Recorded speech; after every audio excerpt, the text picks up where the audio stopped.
할렐루야. 무더운 날씨 가운데 여러분 힘을 얻으시기 바랍니다. 이제 15일이 조금 지나고 나니까 또 물이 조금씩 차가워지는 것 같아요. 또 날씨가 비가 또 오려고 하니까 날씨가 조금 서늘해지는 것 같기도 한데, 또 다음 주간에는 또 많이 덥다고 하니까 여러분이 건강을 유의하시고 날마다 하나님이 주시는 은혜로 살아가시길 바랍니다. 저는 오늘 느헤미야 말씀을 잠깐 멈추고, 오늘 우리가 강복절을 어제 맞이했는데 나라와 민족을 위해서 우리가 좀 생각을 하면 좋겠다 생각이 되어집니다. 나라의 모든 흥망성쇠는 하나님이 주관하시는데, 하나님께서 이 나라의 민족을 좀 긍휼히 여겨달라고 여러분이 매일마다 기도하시면 좋겠어요. 나라의 모든 것이 하나님의 은혜대로 이끌어가게 되고, 또 지도자들이 하나님을 두려워하는 그런 은혜가 있어서 정말 나라가 바로 서가는 그런 역사가 일어나시기를 축원합니다. 어제는 제가 보니까 81주년 강복절의 날이었습니다. 여러분, 강복이라는 말을 제가 이렇게 한번 생각을 해보았어요. 굉장히 참 뜻이 이렇게 좀 깊은 것을 보게 되죠. 이 강복이라고 하는 이 단어는 빛을 다시 찾았다, 이런 뜻이 담겨져 있어요. 그러니까 빼앗겼던 것이 되찾아지고 잃어버렸던 것이 다시 찾게 되었다. 그리고 자유를 다시 누리게 되고 어둠 가운데 있는 백성들이 다시 빛을 보게 되었다, 이런 의미가 담겨져 있는 것을 보게 됩니다.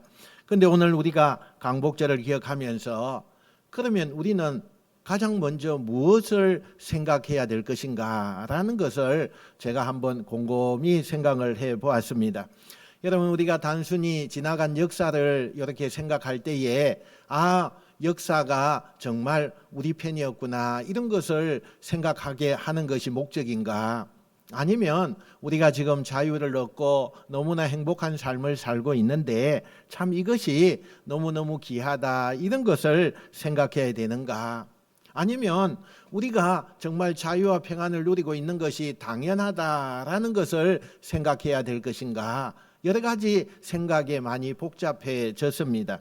그런데 오늘 말씀을 우리가 보면서 우리가 그냥 이 자유와 이 평화가 당연하다 생각하면 안 되겠다라는 생각을 하게 된 겁니다.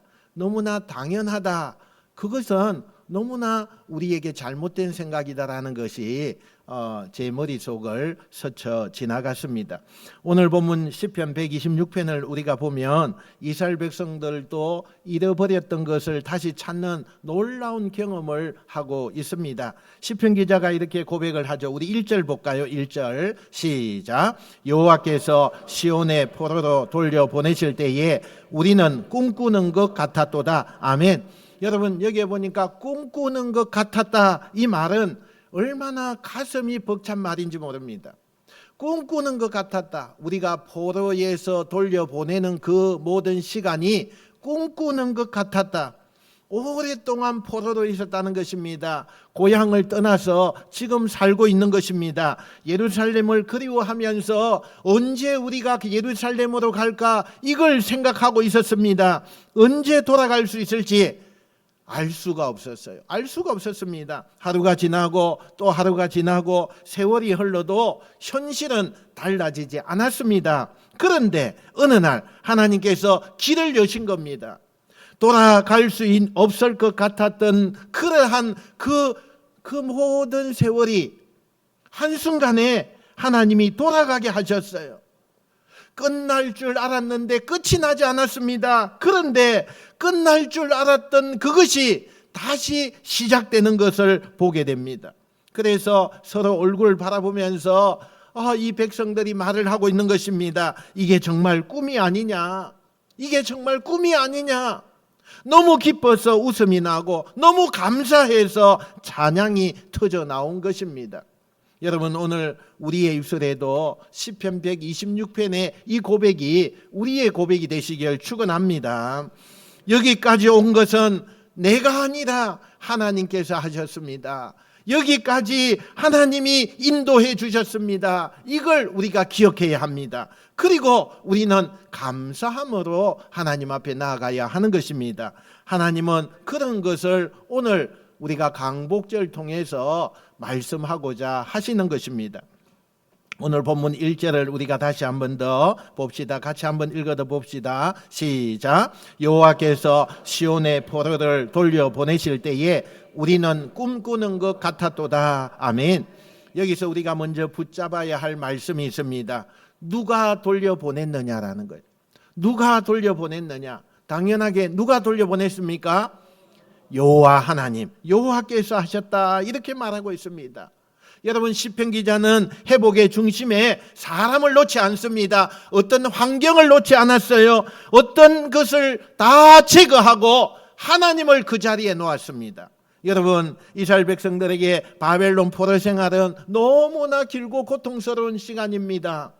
그리움이 너무나 많았던 시간이기도 합니다. 어둡고 긴 터널과 같은 것이 되어서 언제 이것이 끝날 것인가 항상 갈망하고 있지만 현실은 끝날 기미가 보이지 않았습니다. 그래서 그들은 나라를 잃었어요. 삶의 터전을 잃었습니다. 예루살렘 성전을 가볼 수도 없었습니다. 익숙했던 모든 것이 사라져 버렸어요. 결국에는 타국에서 긴 터널 속에서 어찌할 바를 모르고 살아가는 그 백성이었습니다. 그런데 더 아픈 것은 무엇이었겠습니까? 마음속에 이런 생각이 들었을 거예요.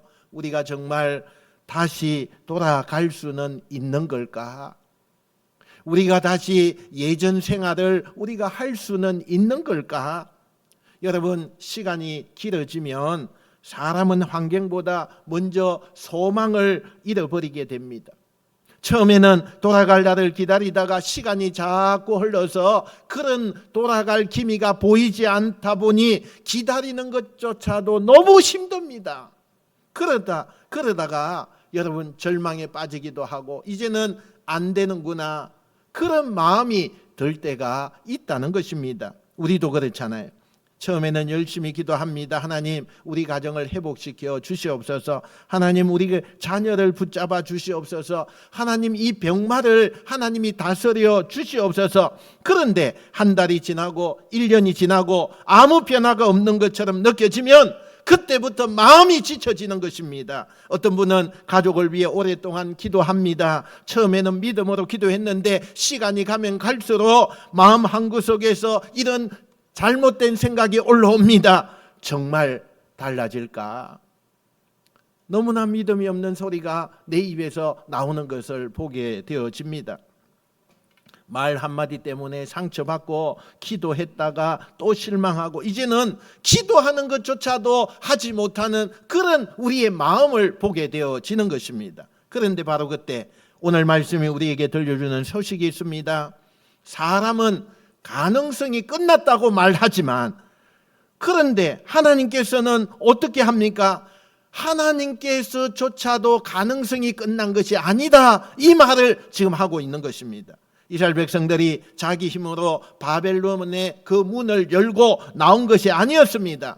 하나님께서 역사를 주관하셨어요. 하나님께서 길을 여셨습니다. 하나님께서 그들을 돌아오게 만드신 것입니다. 그래서 시편 기자는 첫 마디부터 고백하죠. 여호와께서 이렇게 말을 하고 있습니다. 여러분, 신앙은 이 주어가 바꾸어지는 데부터 시작된다는 것을 기억하시길 바랍니다.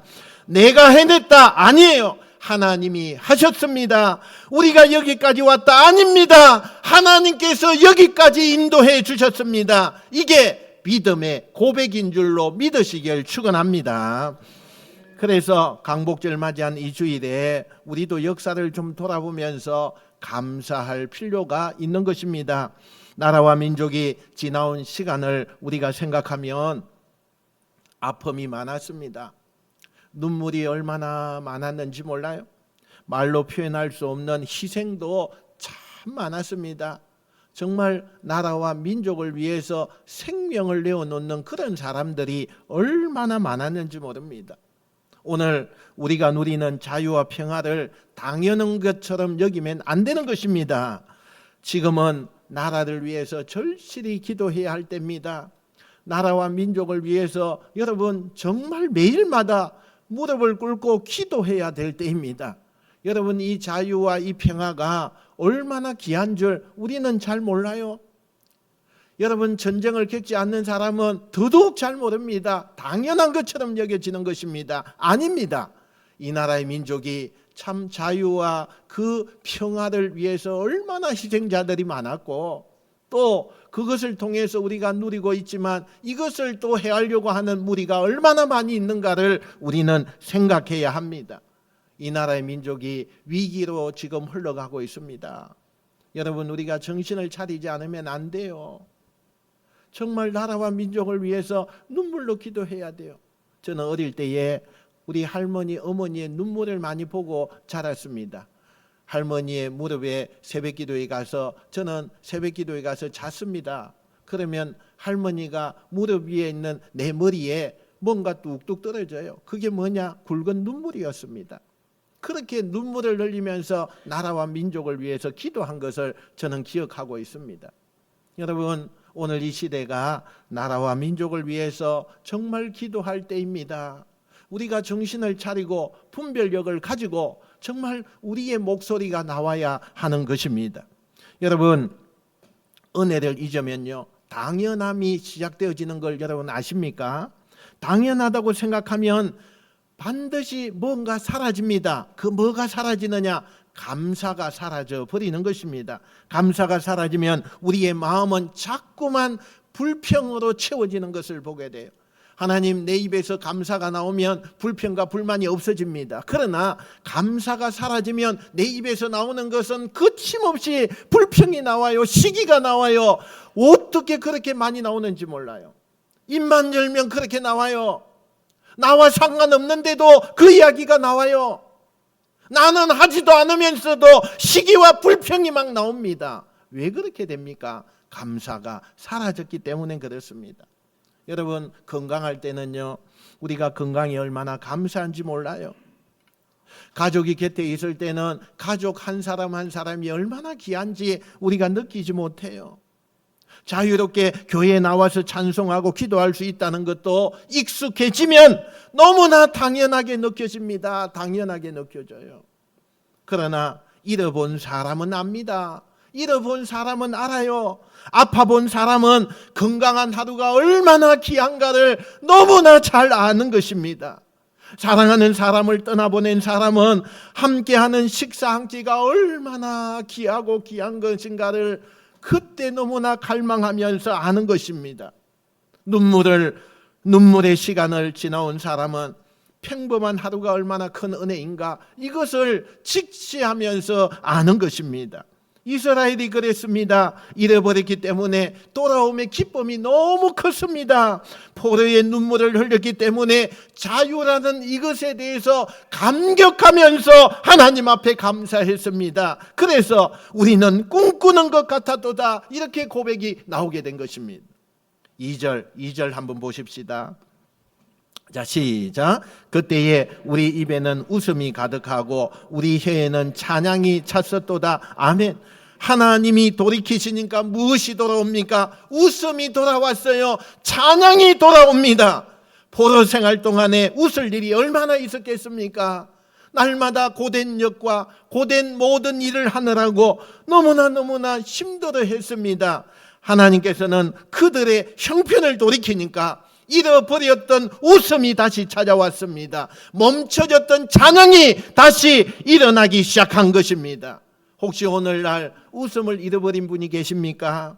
겉으로는 웃는데 마음속 깊은 곳에서는 웃음을 잃어버린 그런 분이 계십니까? 누구에게도 말하지 못하는 무거운 짐을 안고는 예배의 자리에 오신 그런 분들도 혹 계실 것입니다. 오늘 하나님께서 말씀하십니다. 내가 너를 돌이킬 것이다. 할렐루야. 내가 너를 다시 일으킬 것이다. 할렐루야. 그러므로 여러분, 포기하지 마세요. 낙심하지 마세요. 하나님을 바라보는 것을 계속 하셔야 되는 것입니다. 하나님께서는 끝난 자리에서도 다시 시작하게 하시는 분이 하나님이세요. 막힌 자리에서도 길을 만드시는 분이 하나님이십니다. 눈물이 가득했던 입술에 다시 찬양을 주시는 분도 하나님이십니다. 할렐루야. 여러분, 지나온 삶을 한번 돌아보세요. 여기까지 오는 동안에 얼마나 많은 고비가 있었습니까? 그때는 정말 못 견디겠다 했는데 지나왔습니다. 그때는 죽을 것 같았다 이렇게 했는데 지나왔잖아요. 그때는 끝났다 이렇게 했는데 하나님이 여기까지 붙들어 주셨잖아요. 그 하나님이 오늘도 동일하신 것입니다. 과거에 길을 여셨던 하나님이 오늘도 길을 여십니다. 할렐루야. 과거에 붙드셨던 하나님이 오늘도 우리를 붙드시는 것입니다. 과거에 돌이켰던 하나님이 다시 우리를 돌이키십니다. 여러분 믿으십니까? 믿으셔야 돼요. 믿으셔야 돼요. 그러므로 오늘 우리가 누리는 은혜를 당연하게 여기지 마시기 바랍니다. 나라와 가정을 위해서 감사하십시오. 교회와 다음 세대를 위해서 기도하세요. 그리고 우리의 삶 가운데 아직도 회복되지 않는 자라도 하나님께 맡기십시오. 우리의 심령이 하나님께 돌아오기만 하면 잃어버렸던 감사와 기도와 찬양이 우리 가운데 곧 일어나게 될 것입니다. 믿으십니까? 네, 믿으셔야 돼요. 예. 또 2절 후반절 계속해서 한번 봅시다. 자, 시작. 그때에 문나라 가운데서 말하기를 여호와께서 그들을 위하여 큰 일을 행하셨다 하였도다. 아멘. 참 여러분 놀라운 말씀입니다. 이스라엘 백성들만 하나님의 일을 알아본 것이 아니다라는 것을 지금 말씀하고 있습니다. 주변에 있는 나라의 사람들이 먼저 말합니다. 여호와께서 그들을 위하여 큰 일을 행하셨다. 여러분 이어서 3절에 이스라엘 백성들이 화답하듯이 고백합니다. 읽어봅시다. 3절입니다. 3절. 자, 시작. 여호와께서 우리를 위하여 우리는 기뻐도다. 아멘. 여러분 오늘 이 말씀이 중심입니다. 여호와께서 우리를 위하여 큰 일을 행하셨다. 그런데 여기서 우리가 한 가지 생각해 볼 것이 있습니다. 도대체 큰 일이 무엇입니까? 큰 일이 무엇입니까? 우리가 보통 큰 일이라고 하면 굉장한 것을 생각합니다. 사업이 크게 부흥하면 큰 일입니다. 자녀가 크게 성공하면 그게 큰 일입니다. 기도했던 큰 문제가 해결되면 그게 큰 일입니다. 사람에게 박수 받을 만한 일이 일어나야 그때야 큰 일이라고 말합니다. 그런데 성경에서 말하는 큰 일이 조금 다릅니다. 하나님께서 하신 일이기에 큰 일이다 이렇게 말합니다. 하나님께서 약속을 지키신 일이기에 이게 큰 일이다 이렇게 말합니다. 절망 가운데 있던 백성이 다시 일으키는 것을 보면서 이것이 큰 일이다라고 이야기합니다. 하나님을 떠났던 백성이 다시 하나님께로 돌아오게 하신 요 일이기 때문에 큰 일이다 이렇게 말하는 것입니다. 그래서 큰 일의 기준이 무엇입니까? 크기가 아닙니다. 하나님인 것입니다. 하나님인 것입니다. 여러분 우리의 삶을 돌아볼 때도 마찬가지입니다. 우리는 자꾸 없는 것만 봅니다. 아직 이루어지지 않았던 그런 일을 보고 다른 사람이 가진 것을 보고 내가 받지 못했던 그런 것을 자꾸 생각하면서 봅니다. 그러다 보니까 하나님께서 행하신 큰 일을 놓칠 때가 너무나 많습니다. 내가 없는 것을 자꾸 보니까 하나님이 하신 일이 보이지 않는 것입니다. 여러분 오늘 아침에 눈을 뜨는 거 하나님이 하셨습니다. 할렐루야. 하나님 앞에 예배들이 나온 거, 말씀을 들을 수 있는 거, 사랑하는 사람의 이름을 불러가면서 기도할 수 있는 거, 이것은 결코 작은 일이 아닙니다. 특별히 우리가 강복절 지나오면서 한번 생각해 보십시오. 우리가 자유롭게 교회에 와서 찬송을 합니다. 성경을 펼쳐놓고 말씀을 우리가 봅니다. 누구의 눈치도 보지 않고 주여 하면서 하나님 앞에 기도할 수 있어요. 우리는 너무나 익숙해서 이것이 너무나 당연한 것처럼 귀하게 여기지 않습니다. 여러분 절대 이것을 잊으면 안 돼요. 당연한 것이 아닙니다. 하나님의 큰 일인 것입니다. 할렐루야. 여러분 우리가 하나님께 감사할 가장 큰 이유가 무엇입니까? 예수 그리스도를 통해서 우리의 죄와 사망에서 건져주신 그 일인 것입니다. 이스라엘에게 바벨론에게서 돌아온 것이 큰 구원이었다면 우리에게는 죄와 사망의 권세에서 건짐받은 이 놀라운 사건, 여러분 이것이 얼마나 구원의 큰 은혜인 줄 모릅니다. 내가 하나님께로 돌아갈 수 없었는데 하나님께서 나를 먼저 불러서 그것에서 돌이키게 했습니다. 내가 내 자신을 구원할 수가 없었는데 예수님께서 자신의 몸을 십자가에 죽으시면서까지 또한 부활하시면서까지 우리를 영원한 생명의 길로 인도해 주셨습니다. 이게 큰일입니다. 할렐루야. 그러므로 성도들에게 가장 큰 고백이 이것입니다. 하나님이 나를 위하여 큰 일을 행하셨습니다. 하나님이 나를 구원하셨습니다. 나를 붙드셨습니다. 나를 여기까지 인도하셨습니다. 이 세 가지를 잊지 마시는 여러분 되시길 축원합니다. 근데 여러분 3절에서 이렇게 끝나지 않습니다.